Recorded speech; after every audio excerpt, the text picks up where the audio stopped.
me ditë e re, në këtë ditë le të themi të cilën do t'ja kushtojmë një pjesë edhe ngjarjeve të cilat kanë ndodhur në shtetin Am në Shqipëri.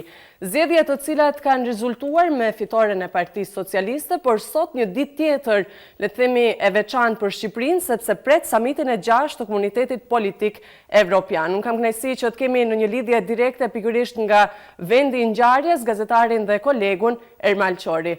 Ermal, përshëndetje dhe faleminderit për këtë lidhje. Ermal, më dëgjon? Po, dëgjon?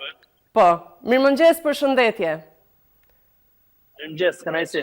Faleminderit për këtë lidhje, edhe unë thash që së fundmi le të themi Shqipëria ka qenë kryeqendër e mediave jo vetëm për shkak të zgjedhjeve, por edhe sot një ditë tjetër mjaft e rëndësishme. Nga vendi i ngjarjes ku je, çfarë pritet të ndodhë në këtë moment, Ermal? Po, është takimi i 6 i komunitetit politik evropian, një takim i cili do të sjellë të gjithë liderët e Bashkimit Evropian në Tiranë, gati 47 prej tyre, rrinë sot në Tiranë, nga moment, fillon dhe kryeministri Rama, i cili do të mirëpres një nga një të gjithë liderët në takimin hyrës, pra në doorstepin e përcaktuar, ndërsa më pas do të zhvillohet një takim, po themi kështu, në 3 sesione. 3 janë ato më të rëndësishme, ku takimi i parë do të lidhet me sigurinë në gjithë kontinentin e Europës, e padyshim me atë çka lidhet edhe me Ukrainën, pasi edhe sot do të jetë Volodymyr Zelenski, presidenti i Ukrainës në Shqipëri. Takimi i dytë ka të bëjë me aspektin infrastrukturor dhe ekonomin, ndërsa takimi i tretë ka të bëjë padyshim me emigracionin e paligjshëm në të gjithë kontinentin e Europës. Tani më presim që liderët e parë të mbërrinë në sheshin Skënderbej, ku është organizuar e gjitha, do të nisë një po them këtë atmosferë festive tradicionale për mikpritjen e tyre. I fundit nga liderët europianë që do të mbërrijë dhe do të priten nga kryeministri Rama, do të jetë presidenti i Francës Emmanuel Macron. Një takim shumë i rëndësishëm sot me të gjithë liderët, pasi e gjithë Europa do të thejë syt nga Tirana, janë të pozicionuar të gjithë mediat, ndoshta operatori kolegu më ndihmon tani me një pamje të gjithë mediave rreth e përqafë, të cilat janë pozicionuar përse nga çdo shtet i Europës, media zyrtare, por padyshim edhe ato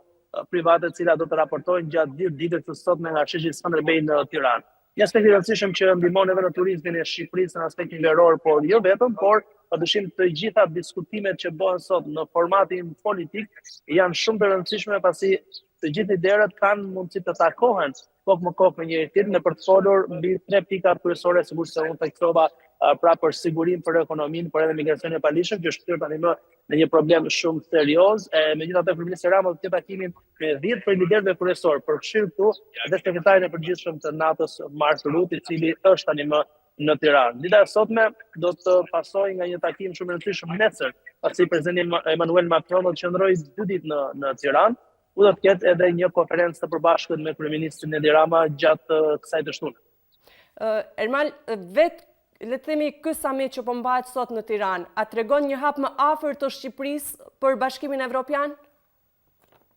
Sigurisht është një aspekt shumë i rëndësishëm edhe ky, pasi të gjithë liderët që do të takojë kryeministri Rama sot, padyshim do të kenë në fokus tyre edhe një diskutim në raport me vijimësinë e agjendës që Shqipëria ka drejt integrimit në Bashkimin Evropian.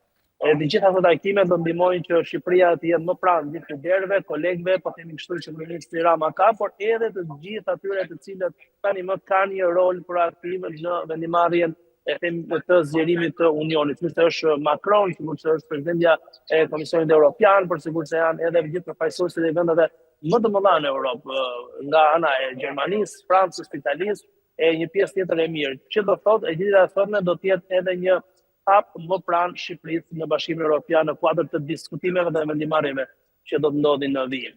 Atëherë, është përmendur ashtu siç më thej pra që pritet vizita e presidentit të Ukrainës, pjesëmarrja e tij. A mund presim ndoshta ndonjë reagim nga pjesëmarrësit e tjerë, duke qenë se Zelenski do të jetë prezent? Edhe një herë pyetëm se kuptova vetëm pra largim? Jo, presidentin e Ukrainës e kemi sot në Shqipëri, apo jo? Po, vërtet. Çfarë mund të presim ndoshta nga vetë ardhja e tij edhe nga pjesëmarrësit e tjerë të vendeve evropiane? Të kërkoj ndjesë për shkak të atmosferës që krijohet, edhe i kisha pak të pamundur të dëgjoja pyetjen korrekt. Po, diskutimet lidhen konkretisht me sigurinë që Ukraina ka tani më të nevojshme në raport me diskutimet që të bëjnë gjithë liderët në Tiranë, por edhe që kanë bërë gjatë gjithë këtyre viteve që kur lufta ka nisur në Ukrainë, për mbështetje maksimale qoftë monetare, por në të gjitha dimensionet edhe ushtarake. Pse jo, pra i gjithë sesioni që do të fokusohet i parë do të jetë mbi këtë temë, që do të thotë disa minuta diskutime të liderëve pikërisht mbi këtë temë dedikuar Ukrainës. Pjesa tjetër do të jetë shumë e rëndësishme për ekonominë, infrastrukturën e gjithë vendit, do të bashkojmë me njëra tjetrën në raport me këtë aspekt, por e treta lidhet me migracionin e palishëm, gjë që unë e theksova pak më herët. Çfarë do thotë që diskutimet patjetër që kanë një rol thelbësor në të ardhmen e secilit shtet përkatës. Mos harrojmë që në Komunitetin Politik Evropian janë të 47 vendet e kontinentit të Europës, ndryshe nga Unioni që ka vetëm 27 vende për tyre. Çfarë thotë që gjithë vendet e tjera u krijohet mundësia të kenë një urë komunikimi me vendet e mëdha, pavarësisht se ato nuk janë në Union, kështu arrin të kenë në fund të ditës ndonjë mbështetje qoftë për fatkeqësitë natyrore, por qoftë edhe aspektet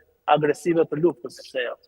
Edhe diçka të fundit, duke qenë se je në vendngjarje dhe nuk dua të marr më shumë kohë, falenderoj që gjetë kohë një herë. Diçka të fundit në lidhje me zgjedhjet, ishte e pritshme që Partia Socialiste Ermal të dominonte në këto zgjedhje dhe të merrte një mandat tjetër?